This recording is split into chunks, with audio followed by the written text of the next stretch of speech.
प्रिय भाई बहनों, आज हम आपको अनाथ पिंडक की दीक्षा के बारे में बताएंगे।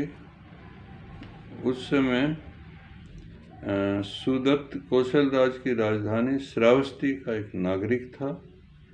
कौशल पर राजा प्रसन्नजीत का राज था। सुदत्त प्रसन्नजीत का खजांची था।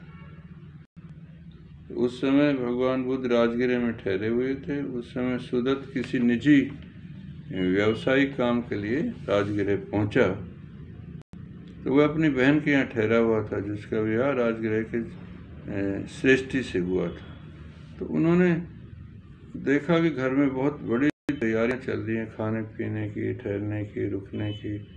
तो वे देखता है कि कोई बहुत बड़ा कोई मंत्री ने आना है, किसी राजा ने आना है, इतनी बड़ी तैयारी की जा रही है।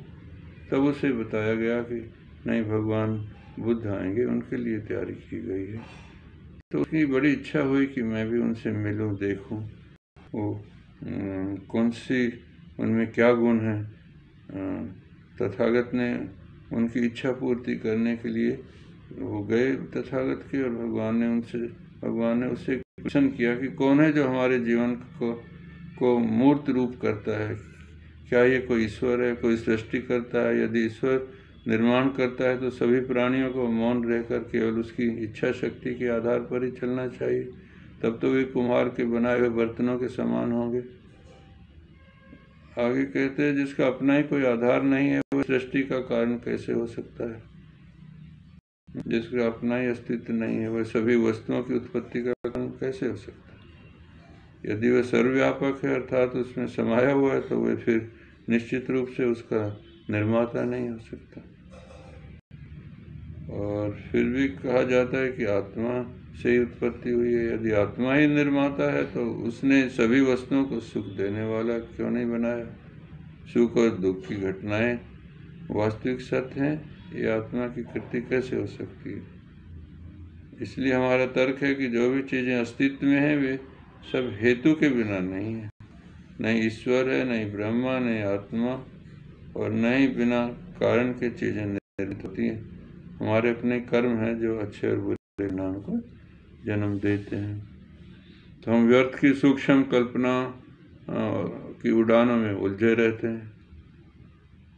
इसलिए हम कुशल कर्म करें ताकि उनका परिणाम भी कुशल हो।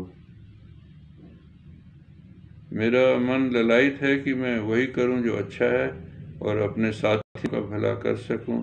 तब मैं जानना चाहता हूं कि क्या मैं अपनी संपत्ति, अपने घर और अपने व्यवसाय का त्याग कर दूं और आपकी तरह ही धार्मिक जीवन का सुख प्राप्त करने के लिए घर से बेघर हो जाऊं। तुमसे मेरा कहना है कि गृहस्थ जीवन में ही बने रहो और परिश्रम के साथ अपना व्यवसाय करो। आदमी का जीवन, धन दौलत और अधिकार उसे अपना दास नहीं बनाते, किंतु जीवन, धन दौलत और अधिकार के प्रति आदमी की जो आसक्ति है वही उसे अपना दास बना देती है। तथागत के धम्म में ये आवश्यक नहीं है कि आदमी बेघर हो जाए या संसार का त्याग करे। इसके लिए तो बस अंतः प्रेरणा की होनी चाहिए। तथागत के धम्म में जो आवश्यक है वह यह है कि स्वयं को मुक्त करें, इन बंधनों से मुक्त करें, तेरा मेरा से मुक्त करें, हृदय को शुद्ध करें, सबके प्रति करुणा हो, काम भोग और सुखों की इच्छा का त्याग करें और श्रेष्ठ जीवन व्यतीत करें। और आदमी चाहे जो करे, चाहे वे संसार में शिल्पी रहे, चाहे व्यापारी रहे, चाहे राज्य की नौकरी करे या संसार का त्याग करे, ध्यान भावना पूर्ण रूप से रत रहे। उसे अपना मन पूरी तरह से अपने कार्य में लगाना चाहिए। उन्हें परिश्रमी और उत्साही होना चाहिए। और यदि वे स्वयं को उस कमल की तरह बना ले जो पानी में उगते हुए भी पानी से अछूता रहता है, यदि वे मन में ईर्ष्या और घृणा को बिना जगह दिए हुए जीवन संघर्ष में लगे रहें, यदि वे संसार में रहते हुए स्वार्थपूर्ण जीवन नहीं बल्कि परमार्थ भरा और सत्य जीवन व्यतीत करें, तो निसंदेह उनके मन में आनंद, शांति और सुख का वास होगा। पिंडक को लगा कि वह सत्य का सिद्धांत है, सरलता और बुद्धिमत्ता का धम्म है।